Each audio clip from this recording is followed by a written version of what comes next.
Well, when I got my first posting, my partner at the time stayed in Borden and I went to Chatham. And one day my major told me to go to Halifax. I needed to go. So I went and I was met by these two guys, which I had no idea why I was there for. And they drove me for over an hour for sure out in the woods. Well, it seemed like the woods, it's Halifax. And into a warehouse. And I was afraid because I didn't know why I was there. I thought I might have got into the wrong car. Um, then they told me to get out of the car. I went into this warehouse and there was this table there in a little office. And they started to talk and ask me questions that they knew that I was gay in that. And I actually thought it was just, I wanted to be a peacekeeper. So these guys are trying to break me because, but then eventually it became to a point where I knew what it was, but I didn't want to give anything up. So I just never said another word. Well, I talked, but I never said anything. It was a darker room in a warehouse. I remember being a warehouse in a, I don't know if you know the airport in Halifax. Now that I remember it, and you're driving down this wooded area. So I guess that was the wooded area. And the room was dimly lit. And I know there was a window there. I don't know if it was a two-way window. And I sat down on the table, a small table, and there was two gentlemen there. One had the short hair with the suit on, and the other one had long hair, sort of a rough color, rough skin. And they just start shooting questions at me. Just, you we know you're gay, and we want you to give us name. And if you give us names, you'll be fine. And start asking questions. Who's the man in the relationship? Do you masturbate in front of a mirror? It just weird, odd question. And for the first maybe hour, I never said a word. Like I just was sort of overwhelmed. I went to the mess hall. That's where you all hang out on the base. And I was waiting for some friends, and I was just hitting pool balls.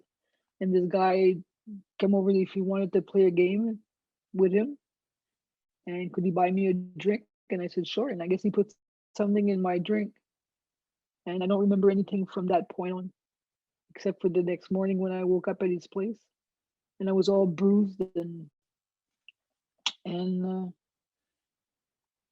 I got up and I was lost. I didn't know where I was, and he came up, just appeared in the room, and he said, "Now you know what it is to be with a man." And I said, "If that's what that is, I don't want any part of it," sort of. And I remember getting dressed and I went home. I walked home. It was about 2-3 kilometers. I found my way back to the barracks, and I never told anybody. I just kept that to myself for forever. Well, I come back to Chatham and I have to report to my major, and he tells me, "Don't worry about it. Everything's going to be okay." I said, "Okay," but he said, "Just keep your nose clean and keep out of trouble," sort of. So I literally did. I kept to myself. They used to call me antisocial. I wouldn't play sports anymore. I wouldn't. On the weekends, I'd go home to my mom. And I remember a car parked there. My mom saying, "There's a tourist outside because he's lost." Because it's a cul-de-sac. So she said, "Go tell him." So when I went out, there was a K car, SIU. I went out of the house and he drove away. I mean, you were followed all over the place. So I started to hide more, you know. Then I knew I was being followed. And your calls would be listening too because you could hear that sort of tap. The military was my calling. This is what I wanted to do. And when I signed on that dotted line, it was to die for my country. And when I got kicked out of the military, I thought I wasn't good enough to even die for my country. And I used to watch TV and they would give a medal to a dog and I'd say, that dog's better than I am. But he does save life. It's a military dog. But I couldn't even do that. I couldn't even be a peacekeeper. So I would go back today. Just go anywhere they would send me. It's very hurtful for a 20-year-old person to be told that they're a threat to their country, a shame to the uniform. And I was told that. I was given a promotion to an advanced corporal, and the captain tore it up and he says, "You're a disgrace to the uniform," and he turned his back on me, which is an insult. When an officer turns their back on me. And I said, what did I do? So, but I would go back. But I'm too old, they say. I learned that if you want something, you can't just sit down and have other people do it for you. It's not going to happen. As much as I'm shy and I'm, introvert or whatever, when it comes to that, I'm a different person. I'm like, you don't get to do this to me. And I fought.